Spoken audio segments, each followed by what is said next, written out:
Assalamualaikum warahmatullahi wabarakatuh. Selamat pagi, salam sejahtera buat kita semua. Di sini saya akan menyampaikan beberapa materi tentang oceanografi. Berikut adalah referensi jurnal yang saya gunakan.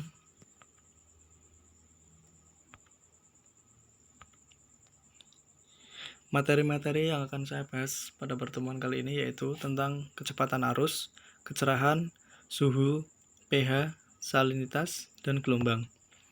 Kecepatan arus. Arus merupakan pergerakan massa air secara horizontal yang dapat disebabkan oleh tiupan angin di permukaan laut.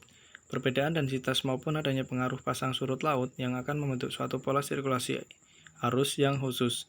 Arus merupakan salah satu faktor hidrooceanografi yang berperan dalam menentukan kondisi suatu perairan. Metode pengambilan sampel dan perhitungan kecepatan arus. Pengambilan sampel dengan kecepatan arus pada lokasi yang telah ditentukan dengan menggunakan current water flow wedge FL03 untuk mengukur nilai kecepatan arus. Current meter merupakan sebuah alat ukur yang digunakan untuk menghitung kecepatan arus air, di mana kecepatan arus air akan dihitung dalam satuan meter per detik. Gambar di samping merupakan alat current meter. Hubungan arus dan salinitas. Arus laut berperan dalam persebaran salinitas yang terjadi. Dari pengadukan yang terjadi di muara sungai akan tersebar ke arah pergerakan arus. Tingginya kecepatan arus dapat memengaruhi sebaran salinitas yang ada. Kecerahan. Kecerahan merupakan ukuran transparansi perairan dan pengukuran cahaya sinar matahari di dalam air. Faktor-faktor yang mengaruhi kecerahan suatu perairan yaitu partikel-partikel terlalu dan lumpur. Yang kedua, kecerahan air tergantung pada warna dan kekeruhan. Pengaruh kecerahan terhadap kualitas air, yaitu dapat mengetahui sampai di mana masih ada kemungkinan terjadi proses asimilasi dalam air, lapisan-lapisan mana yang tidak keruh dan yang paling keruh.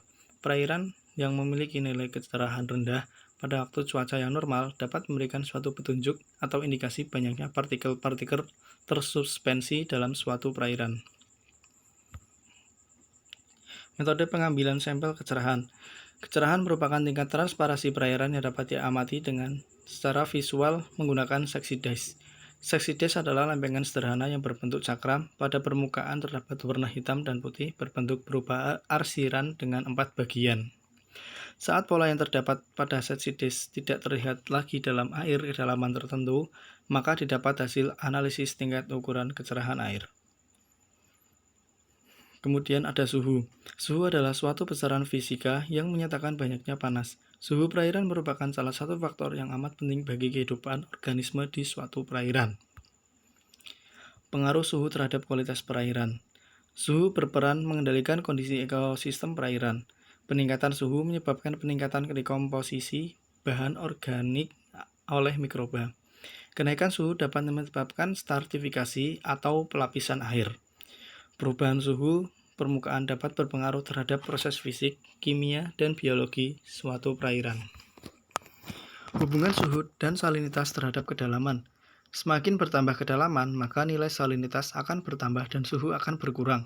Berdasarkan grafik suhu dan salinitas terhadap kedalaman, secara umum dapat dilihat bahwa semakin bertambah kedalaman, maka salinitas akan semakin bertambah dengan lapisan homogennya berkisar antara 0 sampai 80 meter, lapisan haloklin berkisar antara 15 sampai 250 meter, dan lapisan deep layernya terjadi pada kedalaman lebih dari 200 meter. Metode pengukuran suhu laut. Pengukuran suhu permukaan dapat menggunakan termometer air laut. Termometer air laut ini merupakan termometer yang digunakan untuk mengukur suhu permukaan air laut dengan menggunakan merkuri sebagai indikator perubahan suhu air laut.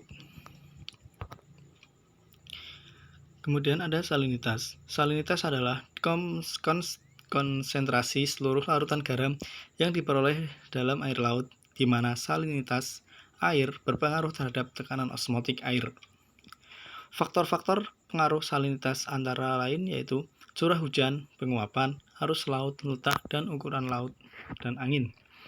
Keragaman salinitas dalam air laut akan memengaruhi jasad-jasad hidup akuatik berdasarkan kemampuan pengendalian berat jenis dan keragaman tekanan osmotik. Metode pengukuran salinitas air laut.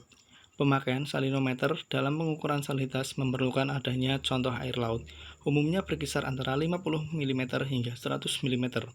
Pengambilan air laut tersebut dilakukan menggunakan alat khusus, terutama untuk contoh air, bukan pada permukaan air.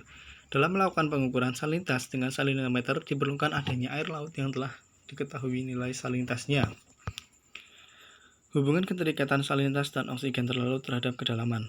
Kedalaman berpengaruh terhadap salinitas meskipun tidak signifikan, yaitu salinitas akan bertambah seiring bertambahnya kedalaman. Kedalaman berpengaruh terhadap oksigen terlarut meskipun tidak signifikan, yaitu nilai oksigen terlarut akan semakin menurun seiring dengan bertambahnya kedalaman. Yang kelima yaitu ada pH atau derajat keasaman. Derajat keasaman merupakan logaritma negatif dari konsentrasi ion-ion hidrogen yang terlepas dalam suatu cairan dan merupakan indikator baik buruknya suatu perairan. Faktor yang menyebabkan pH air yaitu sinar matahari, fotosintesis, dan suhu suatu perairan. Pengaruh pH terhadap kualitas air. Nilai pH menunjukkan tingkat keasaman suatu perairan. pH dari air murni adalah 7. Secara umum, air dengan nilai pH lebih rendah dari 7 dianggap asam dan nilai pH lebih dari 7 dianggap basa. Pengaruh pH terhadap biota laut. pH tersebut sangatlah mempengaruhi saat ikan sedang memijah. Apabila pH optimal, maka ikan dapat berkembang biak dengan optimal pula. Begitu juga sebaliknya. Pengukuran pH air. Pengukuran pH air dilakukan dengan mencelupkan strip indikator universal ke dalam air hingga keseluruhan ujung strip yang memiliki set indikator serup air. Kemudian indikator dibiarkan selama beberapa menit dan kemudian diangkat kembali. Warna set indikator kemudian dicocokkan dengan daftar yang tercantum pada tempat strip indikator universal untuk menentukan pH air. Kemudian yang keenam yaitu ada gelombang.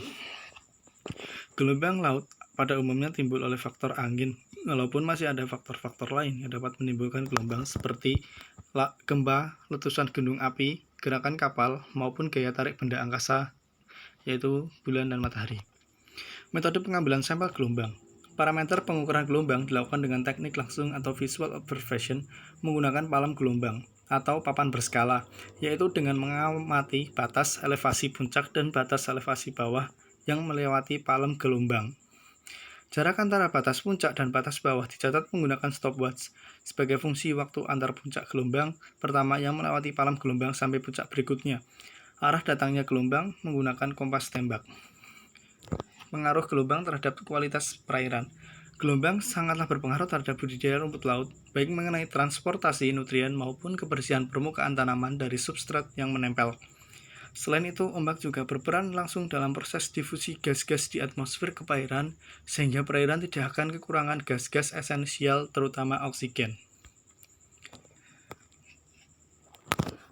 Itu tadi beberapa materi yang dapat saya sampaikan mengenai oceanografi. Terima kasih. Apabila ada kekurangan, saya mohon maaf. Wassalamualaikum warahmatullahi wabarakatuh.